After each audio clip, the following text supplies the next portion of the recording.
Ladies and gentlemen, it's Wednesday night. And tomorrow, the NFL is Let's go. back. So you know what that means, y'all. We back doing a little Rally Towel Sports Pick'em. Let's go. Damn. Let's go. We're I'm back. so excited. I'm so excited. Pepper needs new shorts. Oh, man. You know, we spend a lot of time trying to get mentally prepared for what the NFL season is going to bring us. And we talk, there's so much time in the off, or kind of when we get into the off season where we're itching for football. We're itching for football. And I feel like it just snuck up on me so fast. I didn't have time to have a little celebration to get ready for these games starting tomorrow.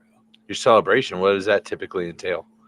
It just means me getting pretty close to blackout drunk and just usually it means just me looking at Mary and going, Mary, and just going through, I don't know, 15 to 20 different things that she doesn't give a fuck about. So, no big deal. No, it's an exciting time. It's football eve. Lions fans are excited here in Detroit. A lot going on in Kansas City. Obviously, with the Kelsey injury, the Jones holdout, we'll get into all that, I'm sure. Some other football news going on, but it's an exciting time. We're right here. It's back. I can't believe it's already back. Feels like it just left, but 23 straight weeks of NFL. Nick, thank you for liking the stream. So before we get into all the picks and we go through all that, I got to tell you, I'm in the midst right now. It's happening live. This is day 3 of a fantasy football draft. Excuse me, day 3 of a fantasy football draft. Day 3 of a fantasy football draft. We couldn't agree on a set time, a set day. We're expanding over 3 different time zones. So we've been drafting since Monday at 6 p.m. Your commissioner, who's your commissioner? It's a good friend of mine, an old coworker. He is Mahatma Gandhi. He is a very generous human. Because I struggle with that as a commissioner of finding a draft time that works for everyone. So what I do is I just propose 3 days and times, and whichever one gets the most votes, that's it. That's the time, and you can plan accordingly. And I am more fascist in my commissionary duties than your seemingly divine commissioner. It's been crazy, man, because I think a lot, and this is what I've learned about myself from doing this draft, because this is the first time I've experienced this.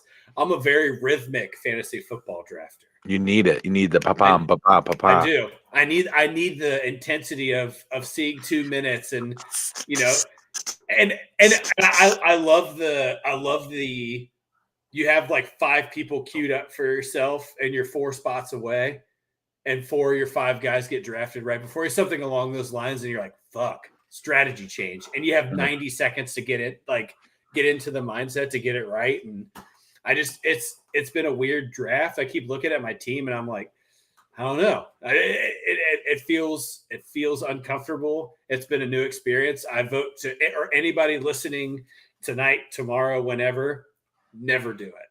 Never. I could never do it ever again.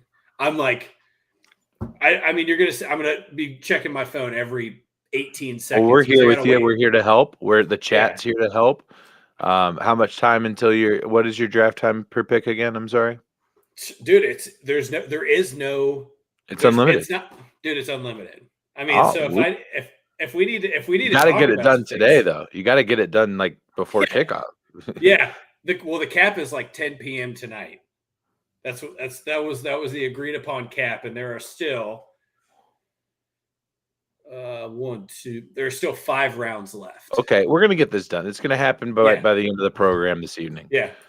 We'll get there eventually, but dude, it stresses me out. I'm stressed out about it. It's gonna be all right. You're in the picks now. Half the guys that you pick from here on out aren't even gonna be on your team halfway through. So it's gonna be okay. I think this is the first time, though, in my life that I could think of where I've drafted a player at like 11 p.m. and then flipped and drafted somebody at like 6:15 the next morning. Yeah, that's weird. That's It's weird. been and like You're in waking different up and mindsets, different levels of sobriety, different toxicity levels, whether or not you've had your morning shit. You're just feeling different. You're in a different yeah, headspace at that point, yeah, and yeah. maybe more clear. So could It benefit you. was it was exciting to to take my morning duties um, and draft somebody. Yeah, just doing The your tinkers, research, taking your yeah, time. tinker stinkers are arguably the best time to set your lineup. So it's it kind of just felt like a little tinker stinker. That's what it felt Good for like. you. Good for you. Yeah, Your legs yeah, were asleep by the time you got up because you yeah. took too much time, but Just it was all right. walking on needles. Walking on needles. And here's a caveat in the draft already. Message just came through. Hey, I'm about to be on the road for an hour and a half. Oh, Jesus. We got 5 rounds. Jesus Christ. That's when you Where? say, "Hey, I'm going to be on the road for an hour and a half." Best available. Yeah, set auto draft. Yeah, Let's dude, go. brother. There ain't no such thing as auto. And this is what I'm telling you. I'm looking at a. So what happens at 10 o'clock? If whatever isn't filled, it's just best available? Yeah, I think you have to. I think so too. It's the most fair and reasonable thing to do at this point. Yeah. Yeah.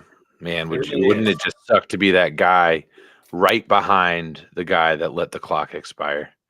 You know who you're going to take, and you're just sitting there watching it. There's like 3 Yep. guys. You're like, I'm fine with any of these. And you don't get them. You'll get them. It Because is a real devastation. Real devastation. All right. Well, I think without hold on a second. Corey, I got somebody in my ear here telling me that we have a brief special guest we have a special guest tonight. right now. Right now, we have a special guest. Okay. I have 10 seconds to get this special guest on board. So, without further ado, ladies Okay. and gentlemen, Mr. Donald Trump. Holy shit. Tomorrow, I'm going to come.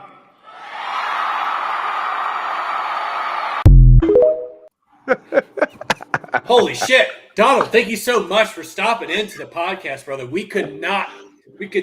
It is tremendous for you to stop in and spend some time with the boys at Rally Towel Sports. It's fantastic. It's fantastic. We appreciate you, Mr. President. Thank you for stopping by, and couldn't agree more. I think we all share that sentiment. As soon as I leave the office tomorrow, I will be bricked up until I go to sleep. So thank you very much. Is it a 4-day breakup? Yeah, I think I'm going to carry that through the weekend. For sure. Yeah. Up until Sunday at about 4:15, I think is when I'll probably start calming it down with a bowl of chili and a nice cold beverage. Yeah, I like it. I'm doing a thing right now where I'm only partaking in beverages 1 day a week. And I got a wedding on Saturday. A diet? It's diet. A booze diet. Can I do it? I mean, that's more of like, do I have the ability to do it? Aaron does that. I forget when he does. Is it every? Does he do dry January? No, I think he does February. Smart. If I'm not mistaken, I think it's February. Right after football's over, you're like, hey, just a quick 30. But I think like the Super Bowl is like a caveat to that. I think outside of that, I'm pretty sure. Yeah, we'll see what we'll get Corey back in here in a second, but Nate coming in here saying AKA a thing. Yeah, it's just a thing. Don't worry about it. He's back. Oh, the internet. I'm sorry. It's okay. Everyone. It's all right. Yeah, no, I think primarily for me it was just I got to do it because number one, I mean, buddy, you're picking up a case of beer every week. That's $20 a week, $25 a week. I mean, right? Yeah, sure. Sure. I mean, I'm talking just I'm a Busch Latte guy right now. You know what? For the farmers, you know what I'm saying? Yeah, it's the most reasonable beer out there. But I have a wedding on Saturday, so I got to make a really firm decision on I'm saving it for Saturday, right? But then I Ooh. have Sunday. But then you have Sunday. Well, Is Sunday really like a new week at that point? that's a great debate. When does the week start? Is Sunday the first, or is it the last? That's a tough go. Yeah. That's a tough go. If you're talking to a sales organization, it's the last, right? Yep. Mondays being the first day. If you're talking to a calendar, we go back to old Mayan text. As we know, they are the creators of all calendars. Sundays are the day that start the week, Todd. And I think we're gonna go with ancient text here and say that you got a free pass for Sunday, buddy. I think you're good. Thank God. Good. Thank the Mayans. Thank you, Mayans. Yeah. Jaden coming in here with a comment saying 24 hours. Mm-hmm. Look, 24 minus 6, 8. Nate coming in here saying Sunday to Saturday. What? No. What is that? 24 minus 6, 8. What is that? What was that count? It's not going to be 24 hours between beverages here. Let's just we're talking. I think he's talking about 24 hours till football. Oh, I thought we were still talking beers. I'm sorry. Clearly, I'm in a one-track mind right now.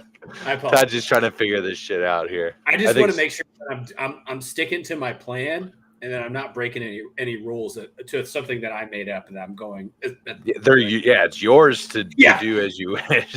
You are the master. Still my rules. All right. Well, without further ado, I believe it is time. I think it's time to start making some picks, baby. Let's go. Let's do this. Is it about that time? Mm-hmm. I think it is. This is a segment we like to call Dim Picks. Dim Picks. Dim Picks. Just real short and sweet. It's Dim Picks. So I believe one of us on the screen is the reigning champion from the 2022-23 season, and it's not the guy with the glasses and the hat. So Corey, back to defend the title of best guesser at Rally Tal Sports. I believe I took a swift third place last year.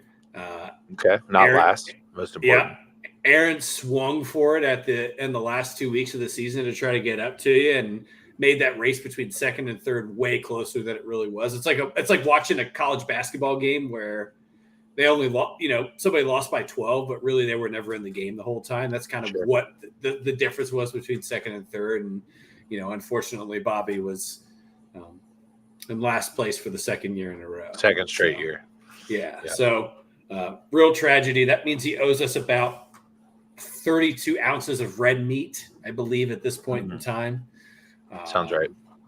So I think the cards stack the same way. I think we're talking stakes here.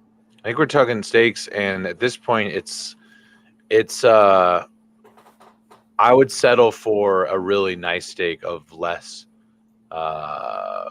quality or of less size, a smaller size at this point. So a prime cut. So you're saying I think just give me one prime cut, one fillet, good to go. At this point, if Bobby loses a third time, we're talking like a Mitchell's type dinner is what we're looking at here. Like this is. That's where we're at this point. So I really, I heard I was listening to a radio show a couple weeks ago, and it was on a local Cincinnati station, and they were talking about obviously the Pac-12 being what it is and falling apart. Now there's really, after this year, there's only 2 teams left in the Pac-12.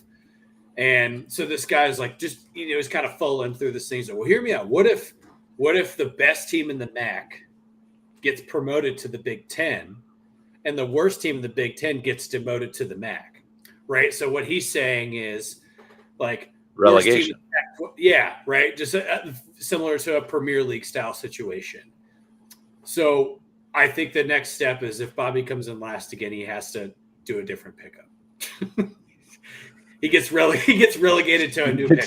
He gets relegated to what? Like XFL or like what? Canadian Football League. I mean, we're competing for the Grey Cup at that point. I don't know. I think if you go and he'll be on it, and for anybody listening, he'll be on in the next 45. 30, 45 minutes. And these are not things that I'm not afraid to bring to him, to his digital face, if you will. I think that anytime you come in last 2 years in a row, you deserve a little razzing. Yeah. You deserve to get chirped. Yeah, little chirpy chirp. So we'll leave it up to him what the grand punishment can be. I can think of a lot of football to pick between now and then, though. Yeah, right. That's what I'm saying. But you got to put a little pressure on the guy, though, right? I think it's only fair. It's only fair if you're not holding your weight in the pick'em. You gotta really hit your stride here this year. Wow, that's what I'm telling you. All right.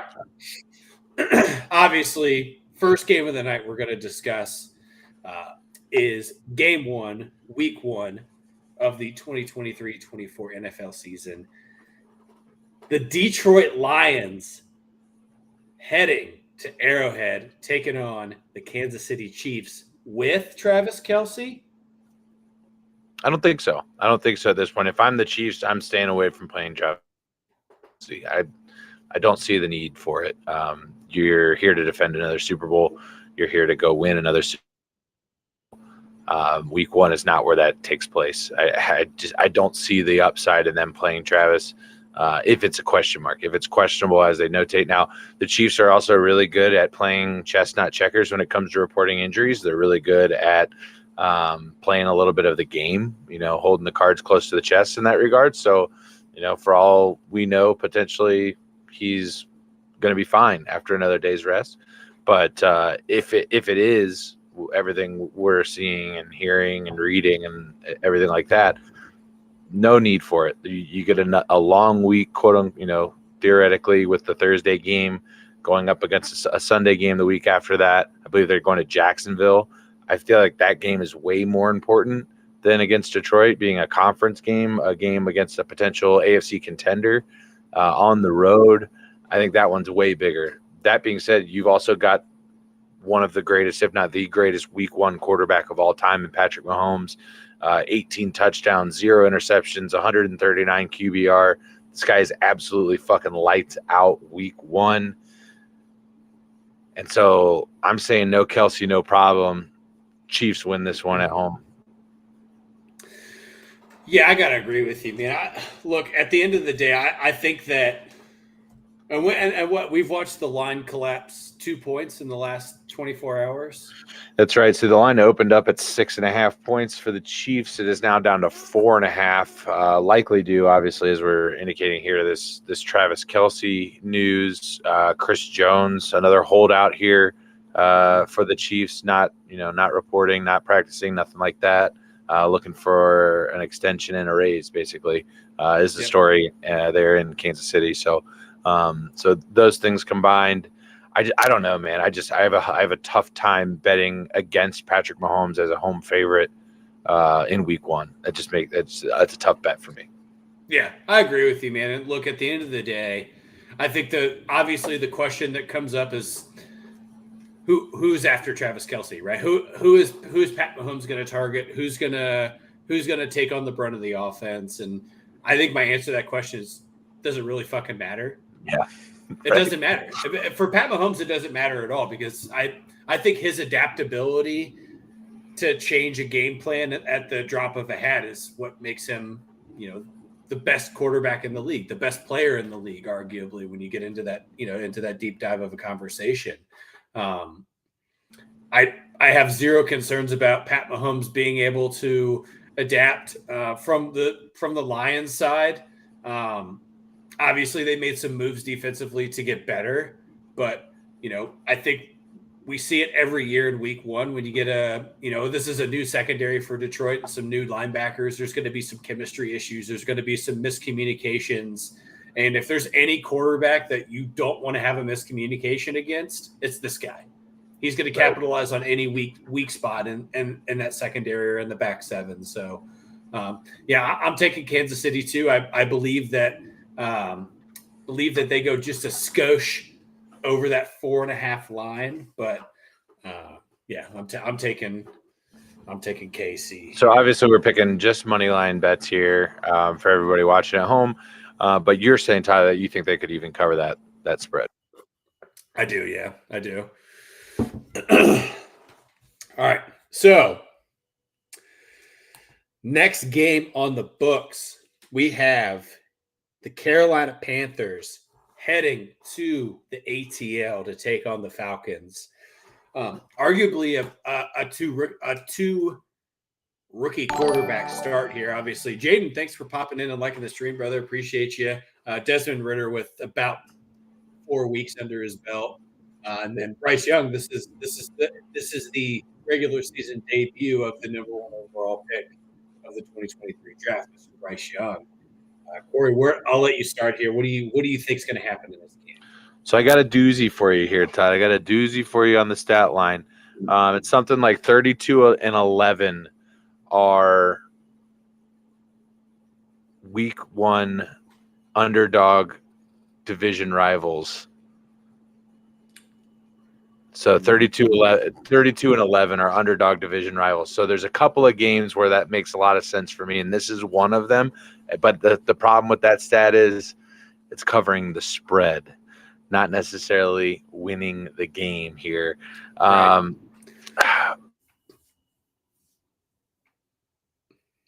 Lost Corey here for a second. But so what I'll do, obviously Aaron's not going to be with us tonight at all.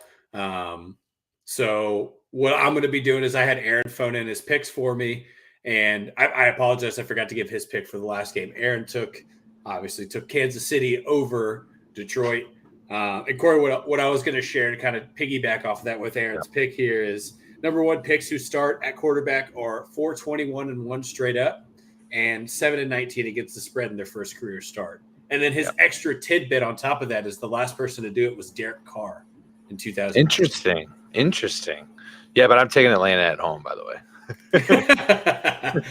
Yeah, so I think for me, the most exciting thing about this game is a rookie for the Falcons, and that's Bijan Robinson.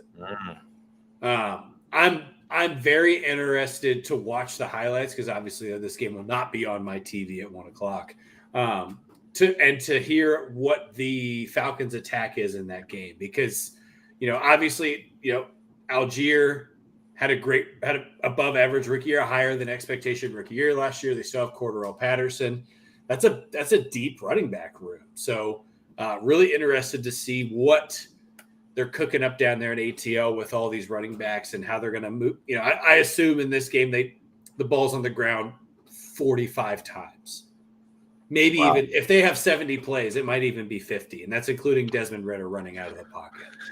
Yeah, I'm most excited for Kyle Pitts, man. I'm year 3. I'm ready for the Kyle Pitts show to arrive to the league, and I think the league's ready for it too.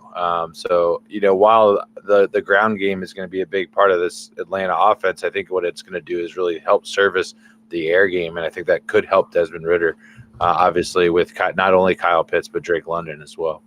Yeah.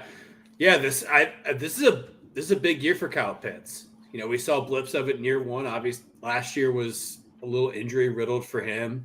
Year 3 is important and this is usually about the time when a rookie tight end starts hitting their stride in the league is, about 2 years in. We'll call this basically Pitts' second year because of the amount I think he missed 12 games last year, 10 games last year. So, yeah, I'm most excited to watch Bijan Robinson. I'm taking the Falcons as well. And should be a real, if you're an NFC South fan, should be great for you, but for the rest of the league should be a real non-impact game. Real non-impact game. All right. Next on the docket, we have an AFC South matchup now. We've got the Jacksonville Jaguars heading into Lucas Oil Stadium to take on the Indianapolis Colts. And I'll give my little 2 cents here. I just gave Aaron's stat about rookie quarterbacks making their NFL debut, what the record looks like straight up and against the spread. I think, and I said this when we did our over-unders for the AFC, I think Anthony Richardson is, of the rookies that are going to start this year, I think that he has really the highest ceiling, but has the furthest to climb. I think that week one for Anthony Richardson is going to be a big struggle. No Jonathan Taylor, so the running game is going to look a lot different. He's got 3 wide receivers to throw the ball to. Still has that Colts offensive line that's kind of been the backbone for the last 5 or 6 years. But Jacksonville has a guy that's been a several year 1,000-yard receiver with Calvin Ridley. Obviously, we haven't seen him in a year and a half, so he'll be shaking off a little bit of rust. But I think what we saw out of Trevor Lawrence in the back half of the season and into the playoffs is I think he just picks up right where he left off, Corey. I don't think we see many gaps in what he's able to do. And I think really last year, I think specifically of that comeback in Baltimore where, he took, 51 guys, put him on his back and said, let me take you down the field a couple times real quick, and did it with no problem at all. And I think we're going to watch him step even further into that leadership role getting into year 3 for him. And I expect Trevor Lawrence to have a really big year. I'm pretty high on him. Obviously, we talked about the AFC South having a pretty big gap between the talent levels. So I'm taking Jacksonville here against Indianapolis. Yeah, this one's a no-brainer for me in a straight pick. I'm even, looking at this line here on this game at 4.5. That one seems like a no-brainer to me as well. Like Jacksonville to cover easily by at least 1 score. So what do you think over under yards for Anthony Richardson in the air week 1? In the air or total per in the air week 1, I'd say like a 230 mark seems right. I think that makes sense. I think they're going to have to, sling it to stay in the game. I don't think they're going to roll over and just sit there and do, draw play or something like that. But yeah, so I think a 230 mark seems right. I'm not sure what the over under is right now, but I can look that up. Yeah, I'm interested to see what he does if they get down pretty quick, because I just assume that's what's going to happen in this game. I think a couple quick scores from Jacksonville, and they're going to have to start airing the ball out. I'm interested to see how he handles that pressure in the game and what the offense looks like around him. Because, Corey, we've talked about it, just seems like there's still some like game immaturities there for him. And, there's fortunately, unfortunately, however you want to look at it, Indianapolis, the Colts nation has put a lot of pressure on Anthony Richardson to be the quarterback of the future. And, there were a lot of people that going into the draft that, and I even said it too, that I didn't expect him to be a starter until the bye week, right? And now we're talking about him taking, snaps game 1. So I would take the under on the yards. 209.5 is what we're looking at right now. Okay, it's pretty good gut for you then, man. That's a good gut. Yeah, I still take. I've been working on it. 209.5. Thank you. It's he's gonna have a tough time. There's gonna for sure be some growing pains for him in the NFL. The game is very, very fast, and it's. Yeah, you just dropped the stat line from Aaron earlier in regards to Bryce Young. I don't think Anthony Richardson's immune to that by any means. So, no. I'm right there with you. Cool. All right. So, the next game we have on the docket, we are heading up to the Twin Cities. You all right? Just drinking old beer. Had to spit it all back. Yeah. Bad call. Bad call. That's the worst. Bad Got call. Worried about you there. Got worried about you. You gonna make it? I'll be all right. I just had a judgment of clean up after yourself, ladies and gentlemen. That's the best. When you have a man cave, you don't get to be a Neanderthal still. All right. That's what we learned. Oh shit. So next game we got on the docket, Corey, is we got the Baker Mayfield-led Tampa Bay Buccaneers heading up to the Twin Cities to take on Kirk Cousins and Jay Jettas for the Minnesota Vikings. What you got for me? Yeah, 1 o'clock start Kirk Cousins. We're getting basically elite Tom Brady at this point. No, in all seriousness, I know that, we've made fun of the Vikings a lot on this show, and for good reasons. They're statistically the luckiest team last year to ever exist in the history of the NFL, being that they were a 12-win team with a negative point differential. So it was of insane amounts as well. So that being said, I don't trust this Tampa team as far as I can throw them. 5.5 seems like a nice healthy spread. I'm going to trust Vegas on this one and go with the Minnesota Vikings here. Yeah, so Aaron agrees with you on this game. And for Jacksonville, Indianapolis, he basically said what you said. I'll just reiterate what he said back there about Bryce Young. He just reiterated himself. Yeah. But his little tidbit to add was the curse of Andrew Luck rolls on. That's his little 2 cents there. Is that what we're dubbing this fucking perpetual spiral of doom that the Colts have found themselves in? At least Aaron is for right now. Yeah, he hates them a lot, and it's fun. So his logic here for Minnesota over Tampa Bay is they have the better quarterback, but it's going to be a sloppy one.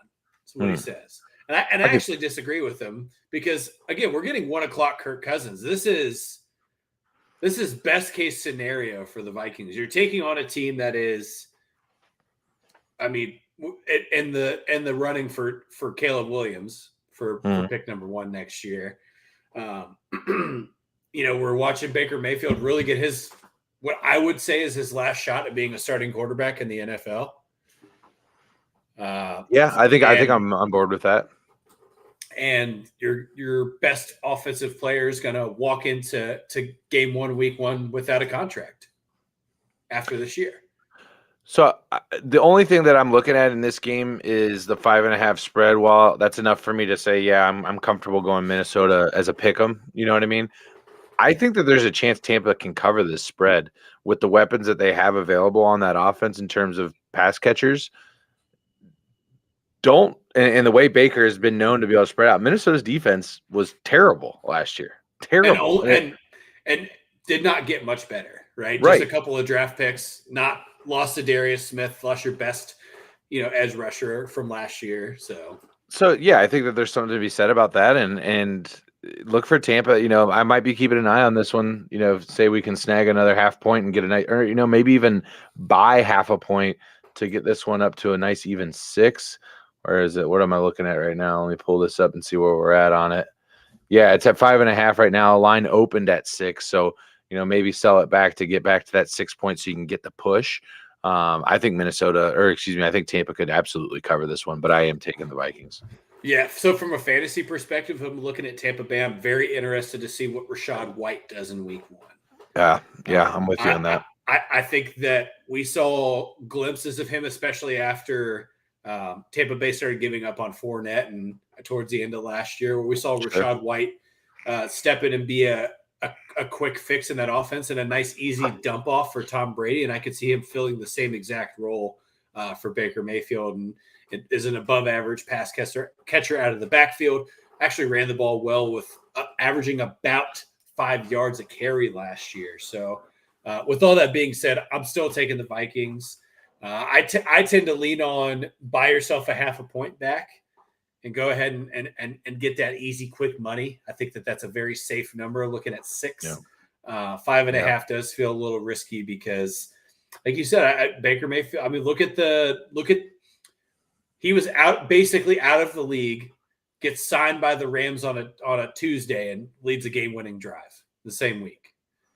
Right. And that was all him just moving the ball around and making quick decisions. So the glimpses are there. But, again, this is him fighting for real. To me, this is his last hurrah as a starting quarterback. He's just fighting for another chance at another 1-year deal. All right. Ooh, I'm trying my best to delay this Pittsburgh game out for Bobby, but we're almost. Well, let's kick it down the road. So we got about the snooziest game of week 1. The Cardinals rolling into FedEx Field to take on the Washington Commanders. Yeah, largest spread outside of the Baltimore game, I think. What we're looking at this one with Washington, looking at a 7. Oh, Philly's got the same spread. That's next week against Minnesota. I apologize, but this week the second largest spread, the Washington Commanders -7. Interestingly enough, this might be Arizona's best chance to win a game, in my opinion. Yeah. And we're looking at a nice even 7-point spread. So I would never pick the Cardinals, guys. You know that. I might take them to cover here. 7. I mean, it's the NFL, guys. Like, blowouts happen. Week 1 absolutely could happen. Rookie head coach. I think Dobbs is going to be the starting quarterback, if I'm not mistaken. Yeah. So, well, by the way, a really weird rookie head coach. Yeah, dude. Peculiar. Yeah. I think I sent you that clip. Yeah. Just fucking weird, man. Weird. Just I don't see it. I don't see it lasting long. Just putting that out there. Hot take. He could end up being one of the greatest coaches like Pete Carroll. You never know. I got to get that in before Bobby gets on the show. Yeah. Could be a one and done, or could be a national. Could be real bad. Could be really bad. Could be really bad. But yeah, man, I'm not going to take the Cardinals. I don't think to win a game all season. I'm not going to start it off the year by taking the Cardinals. Give me the Comrags, and we'll move on. Yeah, so second regular season start for Sam Howell, if I'm not mistaken, right? Wow. Coming into this game. And I'm taking the Commanders too. And it goes against anything that I believe in a pickup. Josh Dobbs has more game experience, so you kind of go that route. Ron Rivera, though, you got the better coach in Washington. Ron Rivera is the better coach. I was talking to a coworker today about Ron Rivera, and I don't think he's a bad coach in general. Right? Look what I think he did. I think he did well. Like, obviously what he had in Carolina, he took Cam Newton and turned him into an MVP. And just 2 years ago, the Commanders were fighting for a playoff spot. That's exactly where I was headed. Even last year, they were tickling the ivories to get into the playoffs. They're hanging around, away. Yeah. So I don't think the issue lies within Ron Rivera, but I think that this is a big statement game for the Commanders as a whole, with everything that's kind of transpired over the last 16 months with that organization. I think that number one, obviously the game's sold out. The fans are extremely excited to go watch a non-led Dan Snyder owned Commanders. That's what they're excited about. That's kind of been I saw a Twitter poll that was posted to Commanders Twitter on why you're going to the game. And the number one answer was fuck Dan Snyder. I mean, you can't ask for anything better than that. But yeah, I'm taking the Commanders too. From a game perspective, I like their backfield. I like Brian Robinson and Antonio Gibson. I think that's about as good of a young duo as you're going to get in the league right now. They complement each other really well. We don't really know what Terry McLaurin's status is, so look out for Jahan Dotson to be a nice target for Sam Howell in week 1. I'm pretty high on Jahan Dotson after watching him, when he was healthy last year, make some pretty big moves in game. So taking the Commanders here. I agree with you. I won't bet on the Cardinals one time. I won't pick the Cardinals one time this year. I feel very comfortable making that statement right now. Yeah. I will not pick them. Yeah. I feel good about that as well. If I'm going to be wrong, and honestly, one game. And yeah, exactly. Statistically speaking, you're going to come out on top on those. You're going to be more right than you are wrong. Rob, coming into the chat here. Rob, we have a special message for you. We relayed it earlier. We have a recording of that clip. We had a special guest earlier in the program, didn't we, Todd? Yeah, hold on. You got that clip? Special guest that came by earlier tonight. Tomorrow, I'm going to come. That's true. That's for you, Rob. It's true. Thanks for dropping by, buddy. Oh, shit. All right. Next, we have the second biggest snooze fest of the week. Okay. The Houston Texans. We're just bringing you heat out here. It's fire. Look, there's a couple games here at 1:00 that we'll dig into. But we do have what I believe is going to be our last rookie debut for week 1 that we're going to discuss. You got the Houston Texans traveling over to M&T Bank Stadium to take on the Baltimore Ravens. Yeah, man, this is going to be an absolute fucking bloodbath. Listen, rookie head coach, rookie quarterback against Lamar Jackson and arguably one of the best head coaches in the league. It's not going to be close, guys. I don't think this. I think this is going to be bad. There's a reason it's a 10-point spread. I'm not touching that spread. That smells like a rat. That smells like fuck that. I'm not touching that because some teams can come out flat week 1, but I think Baltimore could come out flat and still win this game. So I'm gonna take the Ratbirds at home.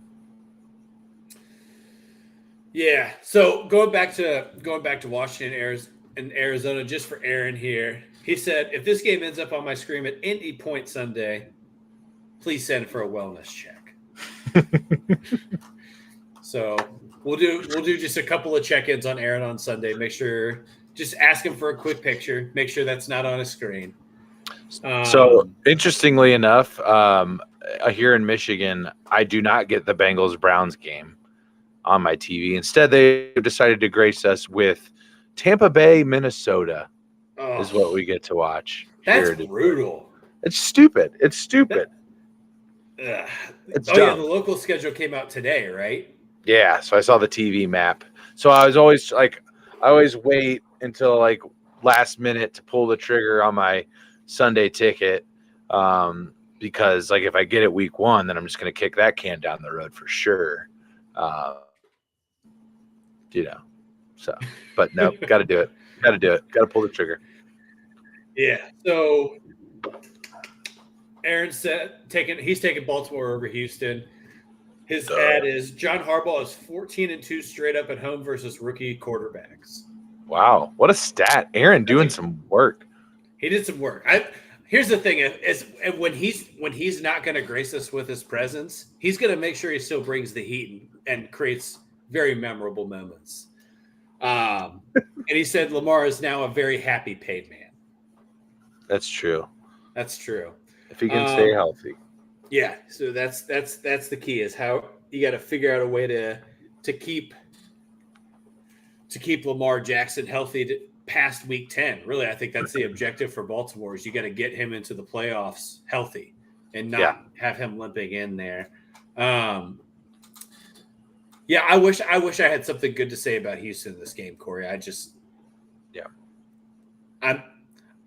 I would love to say I'm excited to watch CJ Stroud. I'm not because he's going to get his ass kicked. I'd love to say that I'm excited to watch Will Anderson play defense. He's just going to get run around. I mean, it's going to be a tough one, and obviously for us, this isn't going to be on our screen either. But I think the highlights are going to be very Lamar Jackson heavy. That's what I project. A lot of power moves from Lamar Jackson. All right. So coming in with a comment saying, "Start the Ravens." The Ravens D. I like it. Smart move. Yeah. Start. I mean, shit. Looking at who we've talked about so far, that's probably the bet. That's probably your smoothest move, right? I got another one for you. I got another one for you later. Okay. All right. Let's talk about the game that's most important to us this week. Oh boy. Let's talk about the Bengals traveling up to old Cleveland to take on those Brownies. First Energy Stadium. Take it away. Look, man. There's a lot of speculation, and I see a lot of memories of people drawing back to week 1 of last year, and we talked about it a little bit last week. This is a much different week 1 Bengals roster compared to last year. Agreed. Team chemistry is set, right? I don't see, taking Jonah Williams and moving him to the other side of the ball and inserting Orlando Brown, who has been a top 5 left tackle for the last 3 years, and seeing a big gap between him and Cordell Volson having communication issues or, scheme issues, what have you. Week 1 last year for Cincinnati was interceptions based on pressure, right? The stat that I found last year that scared me was that average time in the pocket for Joe Burrow to release the ball in that game was 1.6 seconds. That doesn't work. You're not going to get the ball out and make a good play that fast. It even takes him a couple seconds to get the ball out and make it right. I think that this is one of the more undervalued defenses in the league. I don't think this defense gets the credit where credit's due in terms of what they're able to do. Points per game, looking at matchups, I'm thinking Cam Taylor-Britt matching up against whether it's Amari Cooper or Donovan Peoples-Jones. He was the rookie leader last year in yards against per game. That's beating out Sauce Gardner, who was the defensive rookie of the year. Special teams didn't get any worse, right? So I think I'm kind of rolling down here, and then I look at Cleveland's roster, and I said it last week. I'll say it again. I'm not super high on Cleveland in general. I think Deshaun Watson is right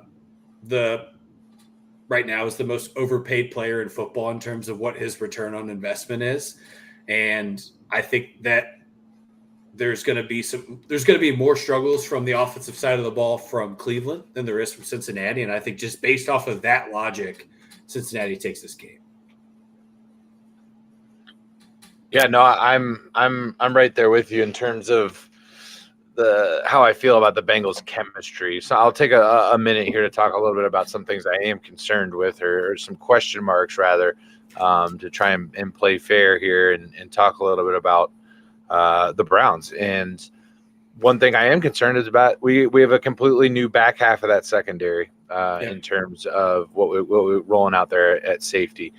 Nick Scott, I believe, and then Dax Hill going to be rolling out there as our safeties. So that's something that is a question mark for me. Concern, not really. We've got a veteran presence and then a first round draft pick. So I feel okay, and a first round draft pick that had some playing time last year. So I feel okay about that. Particularly when I look at the rest of that secondary room, corners included in this conversation, and what they've been able to do in the preseason. I feel like the Bengals might have one of the deepest DB rooms in the NFL. I'm looking at you, Tyson Anderson, and I am excited about that. But that being said, I think Amari Cooper had one of his best seasons in the last couple of years last season. And if he can continue on that production, and if Donovan Peoples-Jones can continue on his trajectory, the Browns wide receiver core could surprise a couple of people. And don't forget about David Njoku. David Njoku is one of the most consistent tight ends year in, year out. I'm not saying he's Travis Kelce. I'm not saying he's Mark Andrews or anything like that, but he's consistent. And that's something that you look for in a tight end. That's what the Bengals look for in a tight end. I'm looking for that. That's another thing I'm looking for. Irv Smith.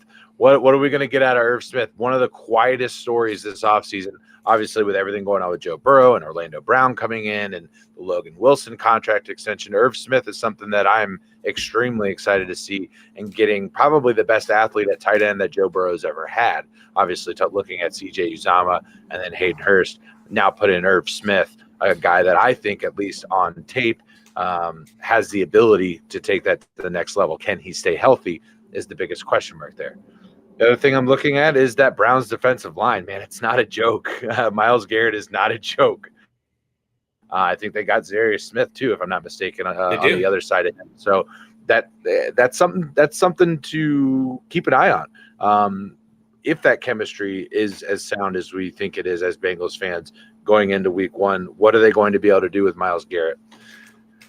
That being said, you talked a lot about week one last season, and a lot of people are remembering how out of sync the Bengals were week one.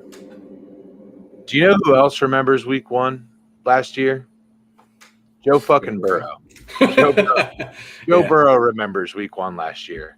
And I don't think there's anybody out there ready to prove otherwise more so than Joe Burrow. You give him any reason to get up for a game, which he doesn't need one. But if you give him one, I'm betting on him every single time.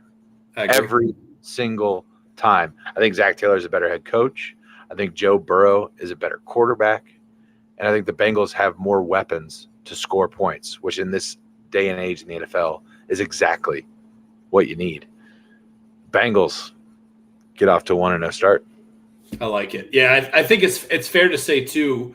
We're talking about the back end of that secondary being, that's new chemistry. Losing Jesse Bates and Von Bell, who, a lot of people were. I mean, you and I were both very surprised about Von Bell leaving so quickly. Not overly shocked about Jesse Bates, and you're going to have to rely on that secondary because of the Browns' offensive line. You know exactly what you're getting from Cleveland's offensive line. It's not going to be a ton of pressure, from the edge for Cincinnati. So they're going to rely on those guys to have lockdown coverage and making sure they're taking away the middle for Deshaun Watson there. So, yeah, it's dude, honestly, just being here talking about the Bengals and talking about them playing the Browns in Week 1, it's pretty exciting.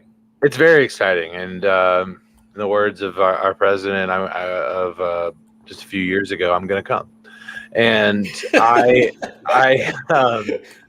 I think also the clip that leaked today of Joe Burrow's press conference, his first press conference since being back at practice, the comments that he made today in regards to his contract extension is extremely exciting. Yeah. Bengals fans, if you haven't heard it yet already, you can find it on Twitter pretty quickly. It's basically paraphrasing, he wants to spend his entire career in Cincinnati, and we're working to make that a reality.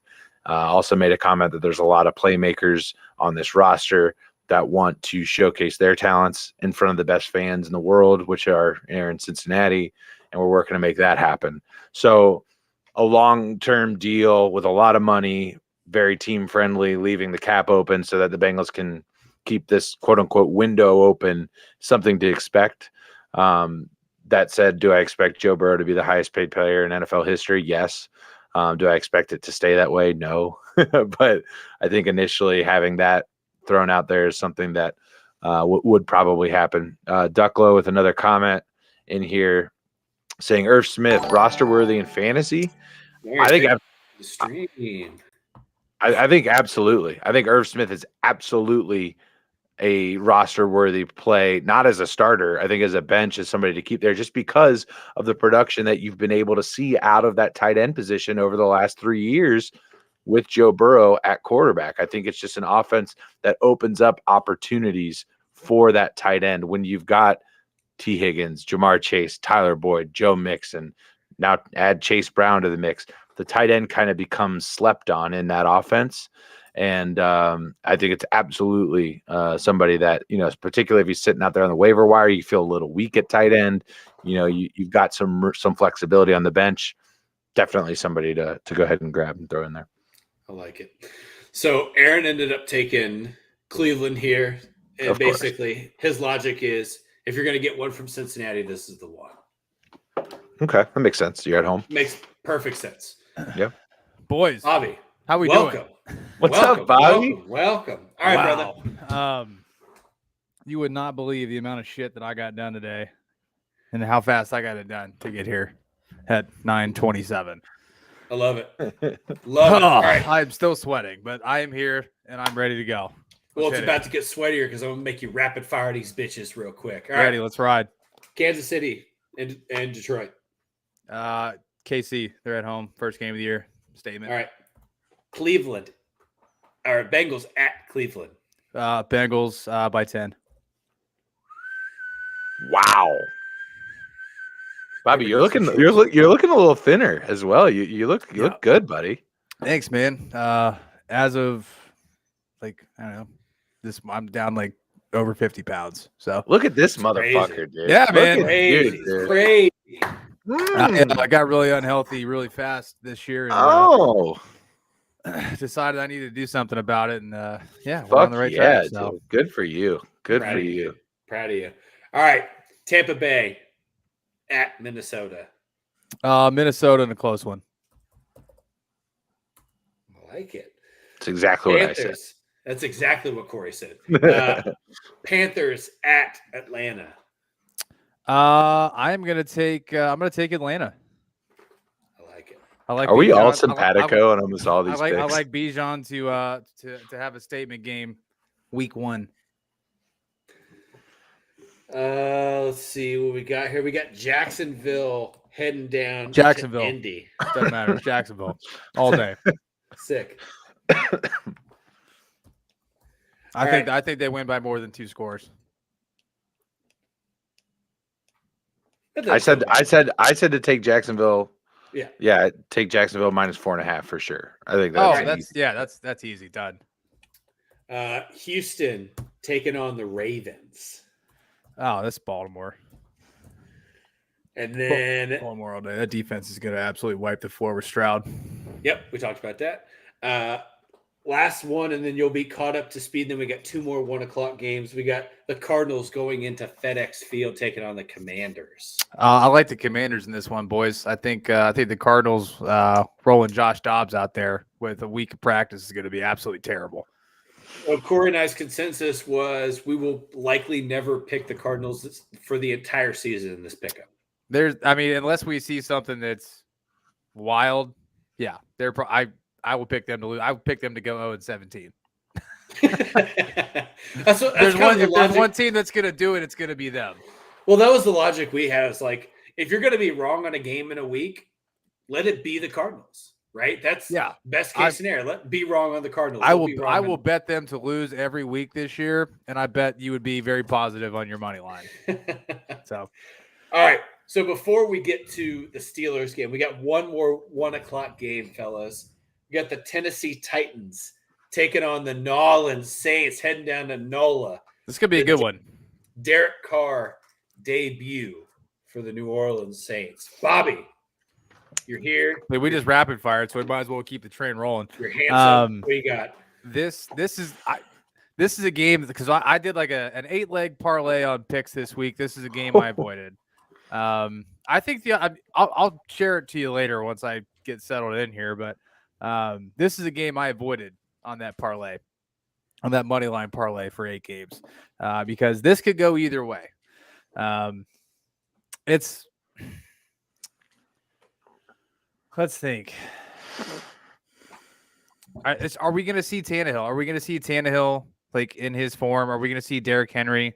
I like Tennessee a little. They're on the road. Tennessee's on the road in New Orleans. Is that correct? Yes. Oh, man. What are we going to see out of Derek Carr? Are we going to get the same stuff that we saw last year, or are we going to get a new version of Derek Carr, new look? Have you seen? He literally has a new look. Have you seen his biceps? He's definitely been hitting the gym. So, I don't know. This is a coin flip for me. What's the spread on this? This is at -3. New Orleans -3. Yeah, that's just tight. That's basically money line. I'm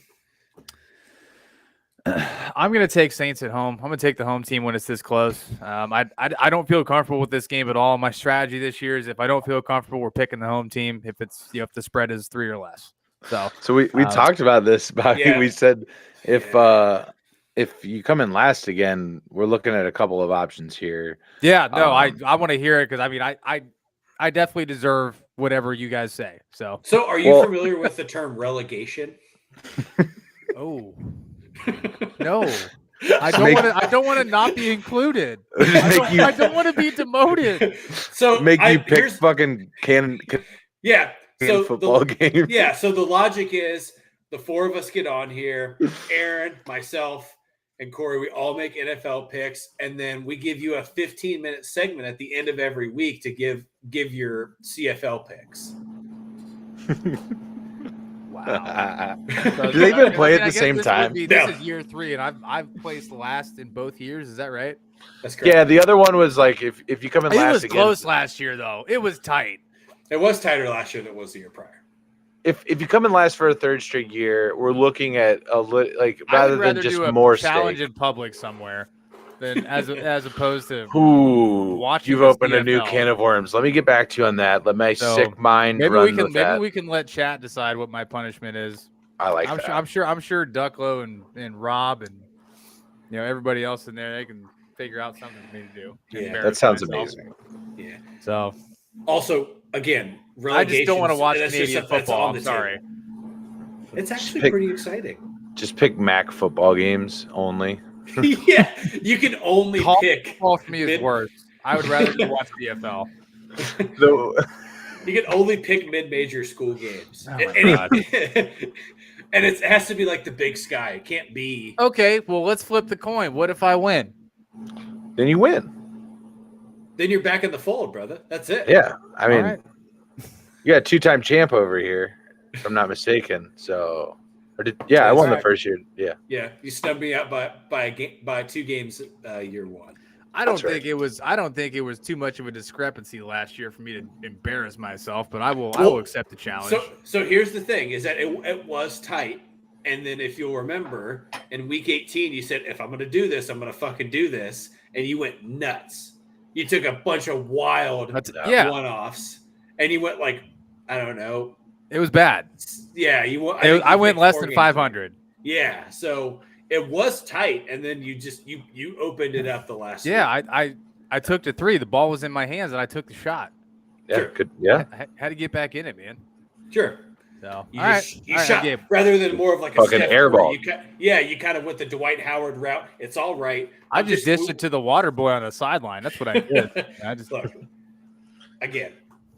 If it comes, I mean, we can have like a, what do they call it? Sons of Anarchy, where they just all like meet at the table. They had like a specific name to it. What is it called? God, somebody damn in it. chat help us out.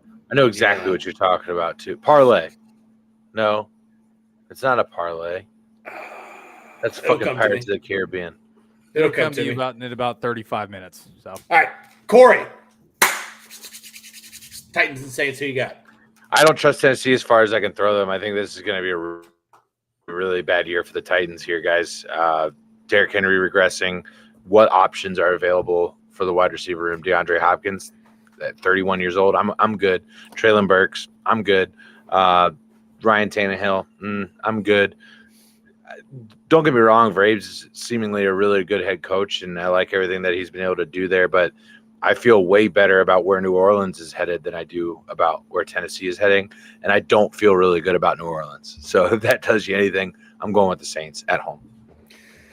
Yeah, so Aaron's pick here against the fold, I believe this is only the second game where there's going to be a disparity here. He's actually taken the Titans.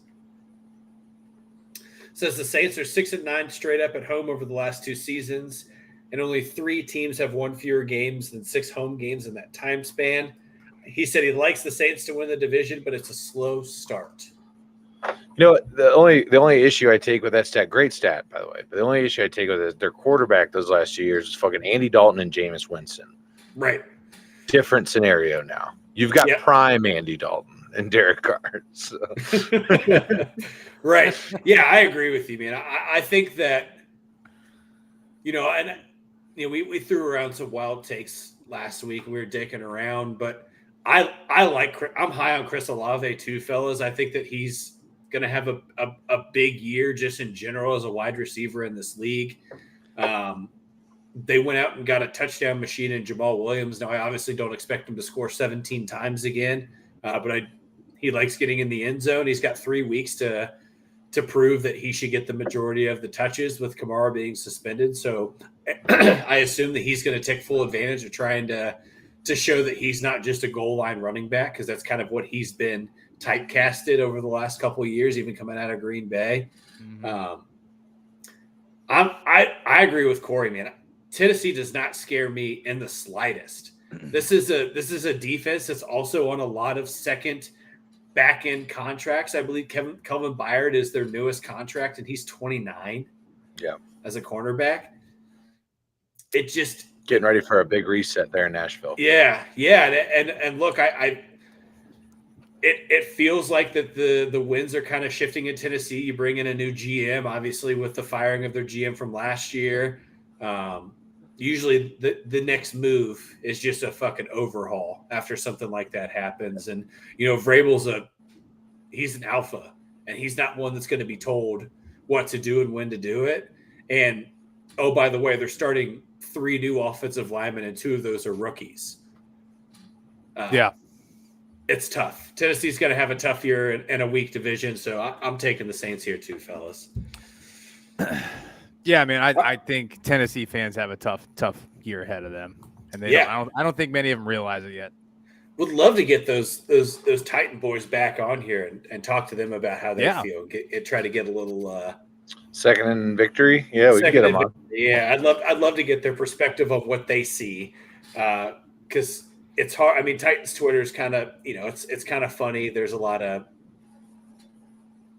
odd angles people take on, it's kind of like polishing a turd most of the time. So Yeah, they got a couple of guys with some pretty bad Wi-Fi connections there on yeah. Titan Twitter. So. Yeah. Sorry, the Spectrum's just really sucks. 10 minutes before you're about to join somebody. All right, last 1 o'clock game, excuse me. We've got the Brock Purdy-led 49ers heading into the Steel City to take on the Steelers. Formerly known as Heinz Field. Yeah, we got some bad news today. Oh? Nick Bosa signed a monster contract. If you guys haven't already talked about it, 5 years, 170 million, 122.5 guaranteed. This deal is literally coming down to crunch time. He's going to practice this week and play on Sunday. They're trying to make it seem like he's not going to be ready, but the man's in shape. He's ready to go. As far as the game is concerned, I think it's going to be a hell of a lot closer than people will give the Steelers credit for. Hey, 2.5 point spread is all it is, Bob. That's it? Wow. Yep, okay. 2.5. And the Steelers are at home as well, correct? Yep. Steelers are at home. Oh, man. See, this is a tough game for me because I think Steelers defense, matches up well with the 49ers defense. I think it's going to be a very defensive heavy game. We'll see what Brock Purdy's made of. It's going to come down to, I believe, the Steelers offense and actually putting points on the board, because I have no doubt that McCaffrey, Debo, George Kittle's out. But that offense is still electric. Brock Purdy's a good game manager. It's two young quarterbacks. It's a tight one. And my gut's telling me to take the Steelers week 1, so I'm going to take the Steelers. You know what's crazy is I'm taking the Steelers too, boys. Aaron said it. I gotta agree with this. To me, this is the weird game of the week. This is the funky one where it's a rat spread. Yeah, same thing that happened last year. The Bengals lost in a weird freaking game to Pittsburgh week 1. Yeah, it seems to be a trend for Pittsburgh to win the week 1 games they shouldn't win. And it's this has just got funky written all over it. You got Brock Purdy coming back from a UCL injury, and I don't know. I don't have the introspective to say why I feel. I'm going purely on gut here, boys. Something tells me that Mike Tomlin's going to figure out a way to squeak out a win in week 1 for the Steelers. So I'm taking Pittsburgh. No, I totally get that logic. Kind of like a Purdy falling back to earth moment here is kind of what I like. If I see that on Sunday, I'm not going to be shocked. Is the point I'm trying to make. That being said, like anything you could tell me about Pittsburgh's defense, like I think San Fran's is better. Anything you could tell me about how comfortable you feel about the weapons that Pittsburgh has on offense, I think San Fran has more. And I think that it's just too much. I'm in a confidence pool where I have to pick the games and rank them in terms of confidence 1 through 16, 16 being my most confident. So I got Baltimore up at a 16 this week, for instance. I don't know where to put confident. I'm most confident in Baltimore beating Houston. Yes. Oh, okay. That's my most confident game. I don't know where to put this one because Kansas City, Detroit could go either way. It's a primetime game, first game. Atlanta, Carolina, Denver, Vegas. Maybe that one goes up a little bit higher. Seattle, LA. There's a lot to this game that could go Pittsburgh's way, particularly if Brock Purdy falls back to earth. That's going to be huge. If Kenny Pickett takes a big step, that's going to be huge. But I am going to go with the proven defense and the proven weapons as of right now, and I'm going to go with San Francisco. So I'm a lone wolf on this one. Yep, you're it. You're on an island right now.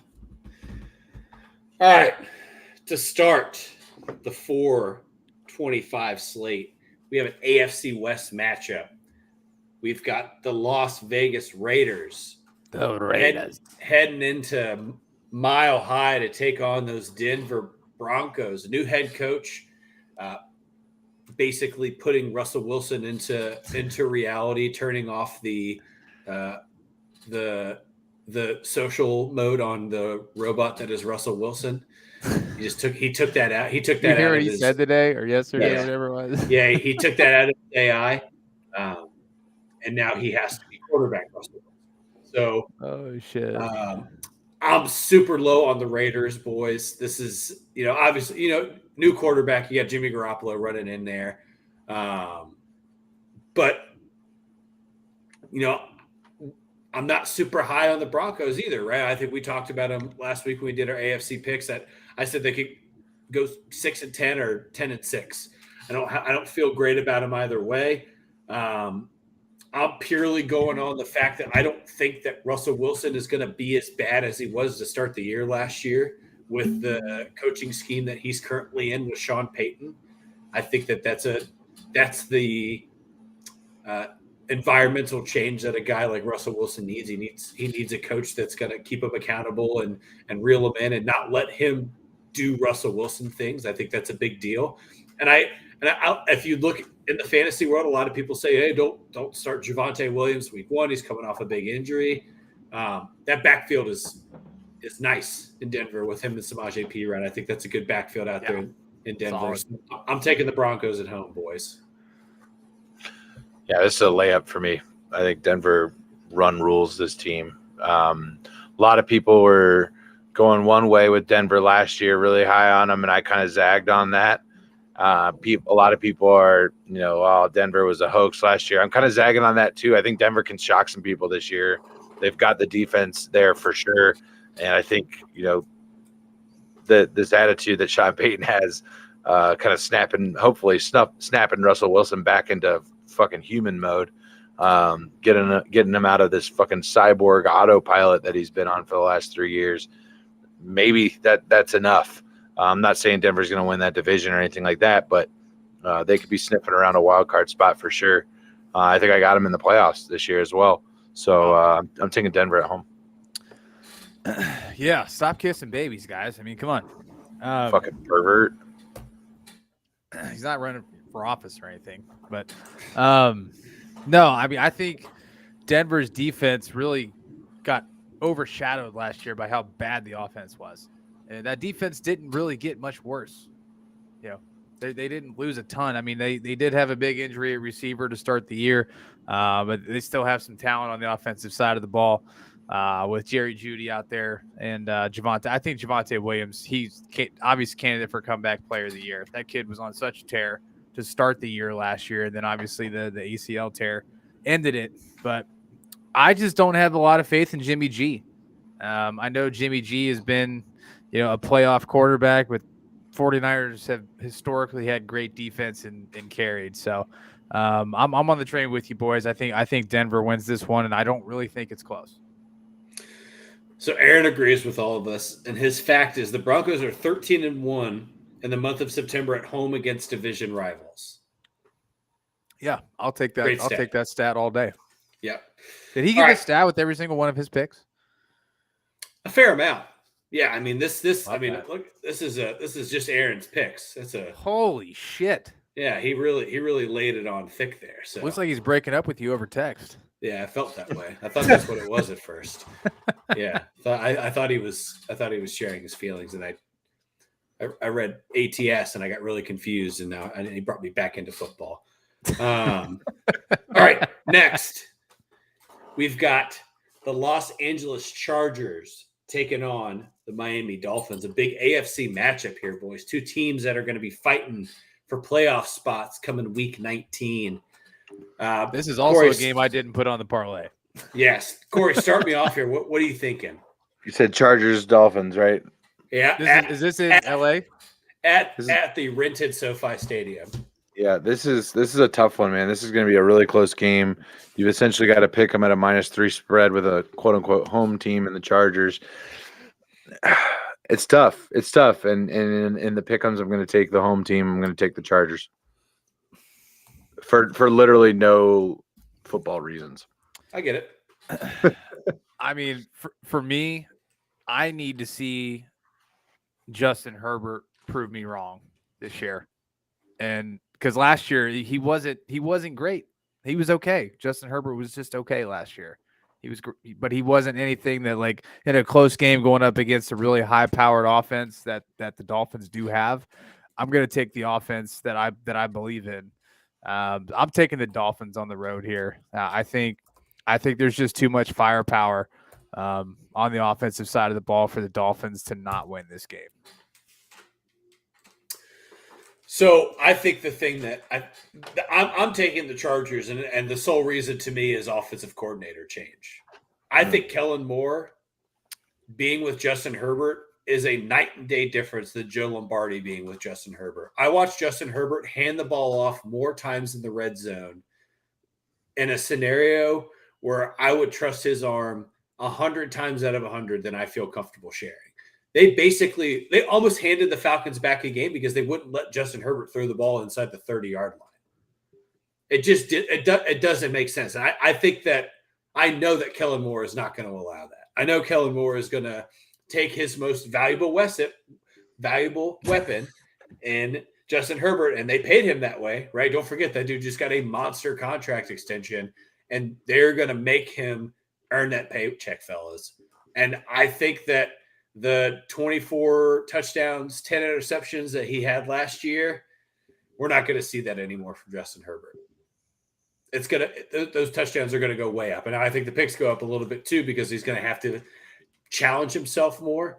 But I believe that they will allow Justin Herbert to lead that offense the way that he needs to lead it. And I think that barring two of the three of their wide receivers being healthy, this is one of the more high-powered offenses in the AFC that are unfortunately going to get overshadowed by how bad the defense is. But this is a monster offense, and I'm taking LA just based on the fact that I don't think Miami's going to have a response for Justin Herbert coming out and slinging the ball. I think that it's going to take teams a couple weeks to watch what he's going to do to figure out how to slow him down. I expect him to have one of the bigger week one fantasy weeks for quarterbacks.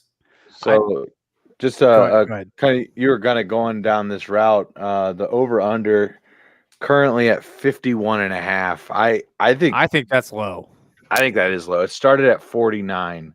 51.5. Absolutely I'm taking hammer the over. This sounds like this could absolutely be a. This is going to be a shootout. This is going to be 28 game, yeah, like that. Yeah. This is to me. This is the best 4:00 game, fellas. If you really have the cojones to do it, I would bet over 60 points in this game. Wow. It's going to be a shootout. I mean, you all saw when the Miami offense was healthy last year, how many points they put up each game. Mm-hmm. And Tyreek Hill and Jalen Waddle might be the best duo of receivers in football. That's really difficult to cover. And I don't think there's any defense that can scheme for those two guys well. Like somebody's going to eat. And I just think Miami's got too much. I think it's going to be a great game. It's going to be decided by a field goal in the last minute. Should be fun. Yeah, I'll be tuning into that one for sure. Yeah. So Aaron's taking the Dolphins. So him and Bobby are siding together here. And he said this is solely based on that he picked the Dolphins to win the AFC East, and he's talking it into existence. Got it. Got him. So it's kind of in that same vein as us. Is just like no reasons other than I feel it. Yeah. just a gut play. All right. Next, the Eagles heading to Foxborough to take on the Patriots. Bobby, yeah, what you got? Oh, sorry. Eagles dominant next. Yeah, I don't think New England has anybody that can help keep them at pace with what this Eagles offense can do. Philly big time. And +4 that's 4. That's all they get. Yeah, I'm hitting that one for sure. That's a Bill Belichick line. That's what I deemed that before we started the show here. Unless Belichick's trying to take out Jalen Hurts, like, per snap, like it's just like This is like Little Giants where they're trying to take out the quarterback. Is that what that's going to be? They got better somehow. The Eagles got better in the offseason. Just makes no sense. So, the Eagles by a lot.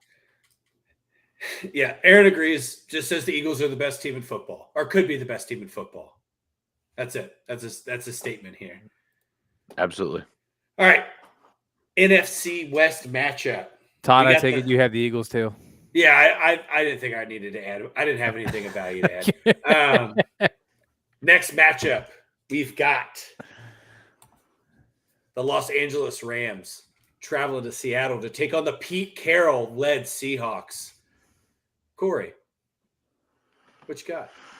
Yeah, I think the Seahawks are going to come out and ready to continue the path that they were on last year. I think that this roster is just built in a way that they're going to score a lot of points on the Rams. Don't forget Stafford's back, Kupp's back, Donald's there. They still have 3 major players there in the Rams and a great head coach, obviously, and Sean McVay as well. But I think Seattle, outside of that defense, is probably the most complete team, and I think they have just more. They have more available to them. So I'm going to go with Seattle at home here. Yeah. As much as I hate on Pete Carroll, guys like playing for him, and there's nobody to deny that. And Geno Smith had his best season of his career last year under Pete Carroll, and that offense got better. And Kenneth Walker's back; he's healthy, and they've got all kinds of weapons. They've got a great trio of receivers there. Smith and Jigba is expected to play on Sunday, so you've got him, Lockett. And DK Metcalf, out there spread out. It's going to be an absolute nightmare for the Rams. Aaron Donald's going to have to play the game of his life for the Rams to win because he's going to have to get to Geno Smith every single snap in order to shut that offense down. So I got Seattle at home, 7 points. Yeah, I think just to add one more offensive weapon that we didn't talk about is Kenneth Walker III. I don't think the Rams have a response to being able to stop him in the run game, and then you draft a guy like Charbonnet who can. You couple that with a corner-to-corner running back. I think Geno Smith has some of the best weapons in football, fellas. He really does. Jackson Smith and Jigba is going to surprise a lot of people this year in terms of rookie wide receivers. I got him in the 14th round in one of my drafts. Yeah, I think. Look, one of the 3 of them is going to get open, and I think people are going to be surprised at how often Jackson Smith and Jigba can get open because it's been over a year since anybody's seen him play a game. And, he caught a lot of flack for sitting out a lot of last year voluntarily because he didn't want to rush back an injury. And I think it's the best thing that he could have done to play in the NFL. So, yeah, I'm taking the Seahawks here, boys. All right, next. Aaron have the Seahawks as well? Yes. Yeah, sorry, I forgot to mention that. All good. Just want to double check. He didn't have any good quips in there for me. I think that's why Damn it, Aaron.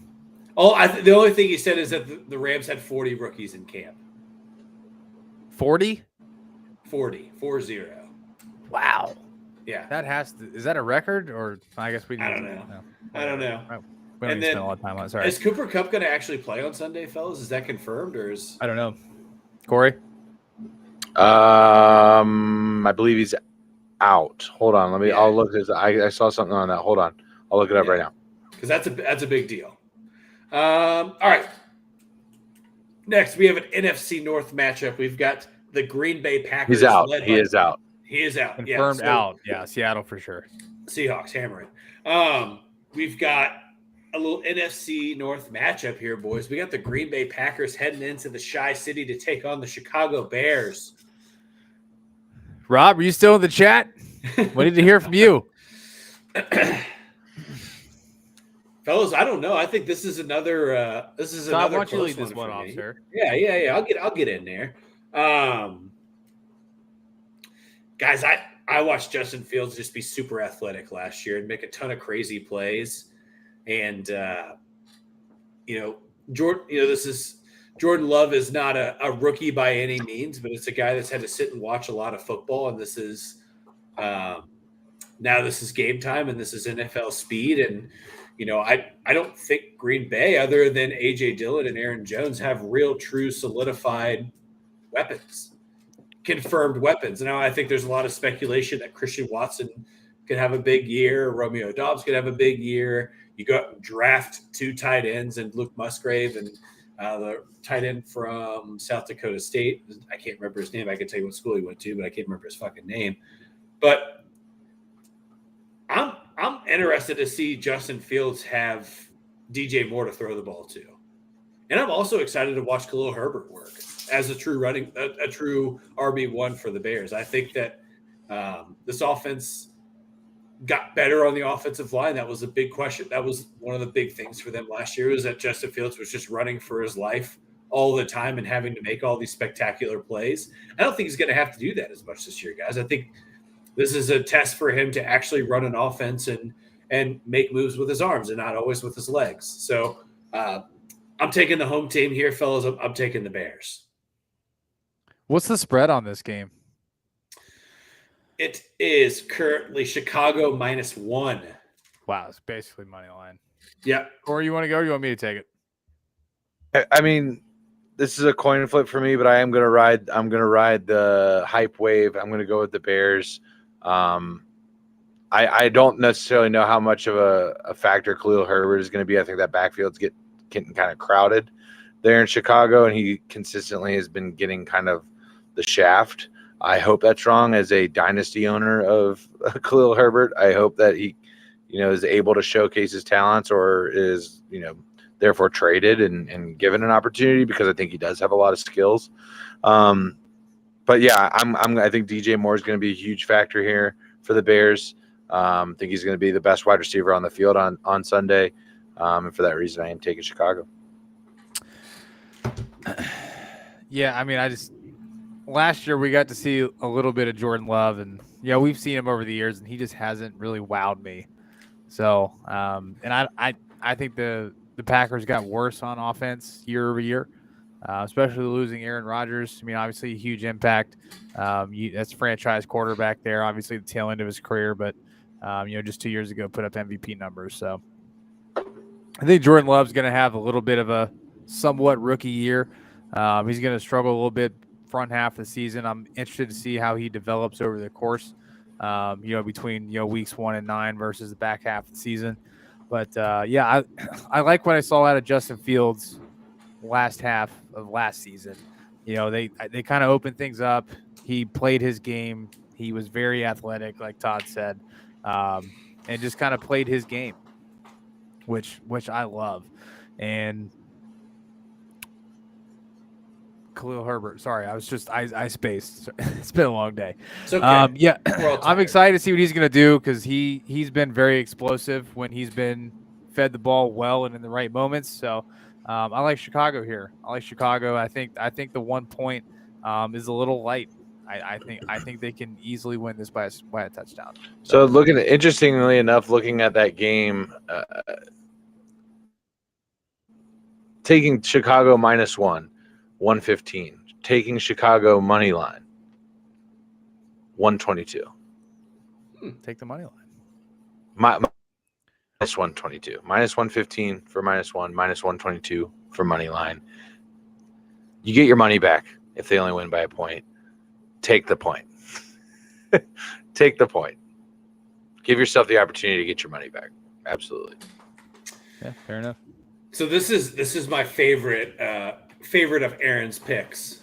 So I'll read it exactly as he has it. He's here. big on Green Bay this year. He says, "I feel like I'm taking crazy pills." That's his first, with 3 exclamation points. Bears went 3-14 last year. His theory is, since they traded the first pick, people don't remember the season as badly. Chicago is also favored here. Lock in the Packers. Oh, he Crazy locked pills. this in. I guarantee. Locked it in. Wow. Lock in the Packers. So another stat.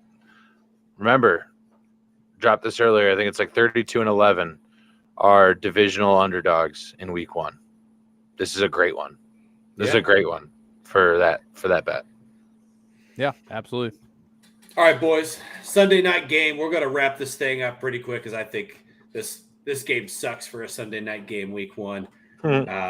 Dallas going into the Meadowlands to take on the Giants. Yeah, Dallas covers big. There's no one on the Giants that can keep up with that offense or combat that defense. Cowboys. Ditto. Yeah, I think Daniel Jones might be the second most overpaid player in football. Who's the first? Deshaun Watson. That's just my opinion. Yeah. All right.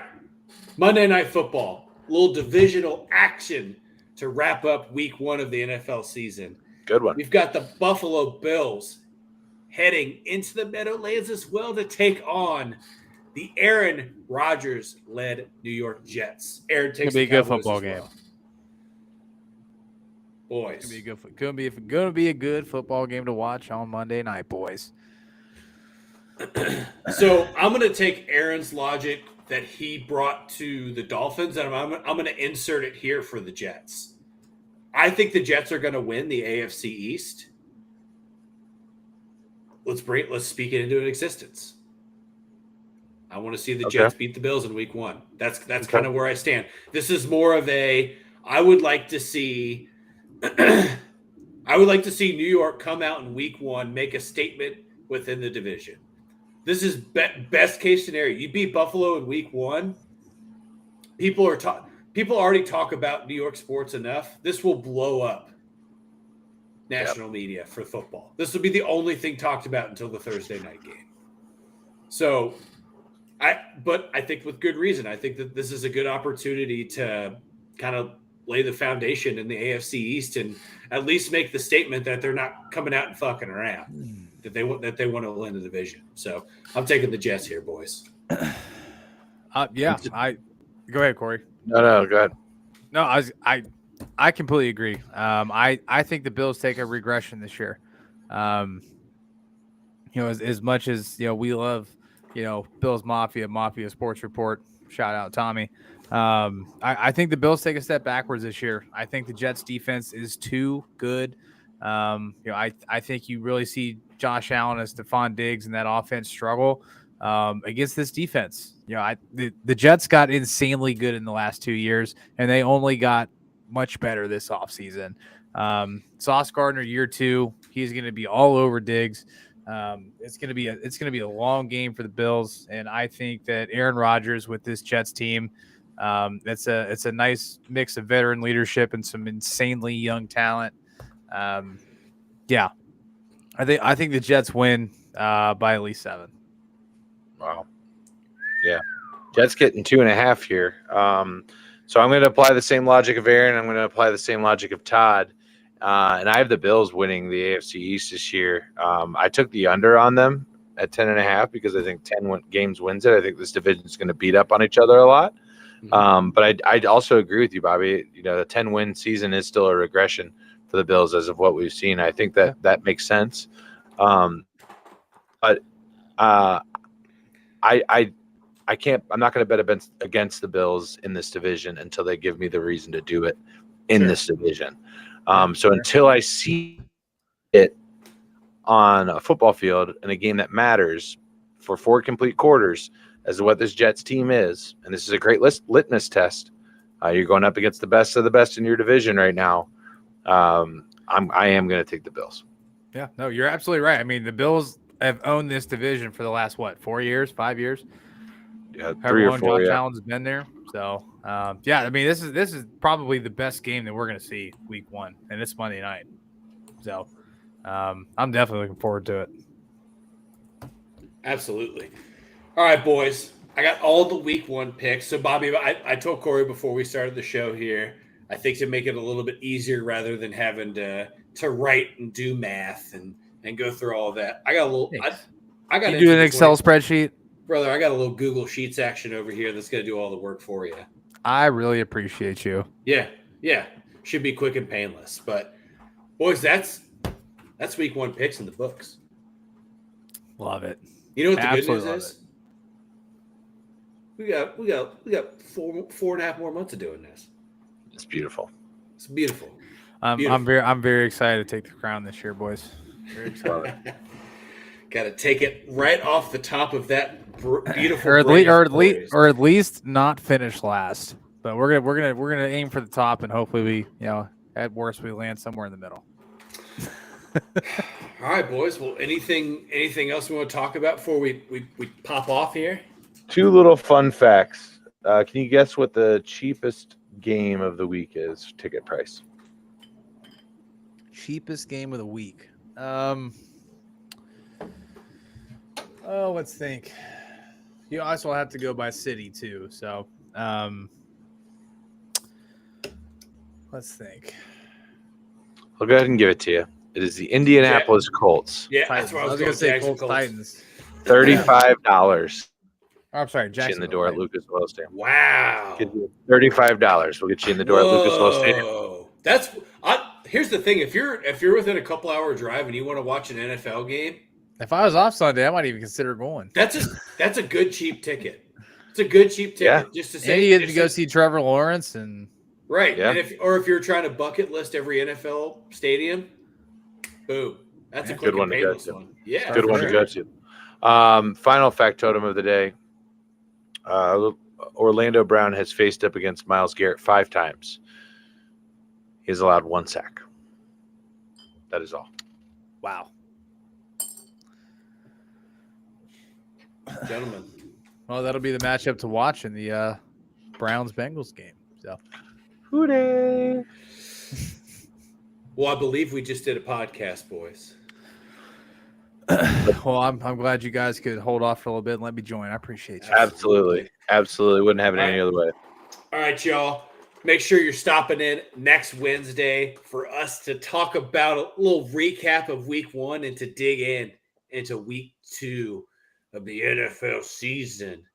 For Todd, that's Corey. That's Bobby down there. Have a good night. Bye. Peace.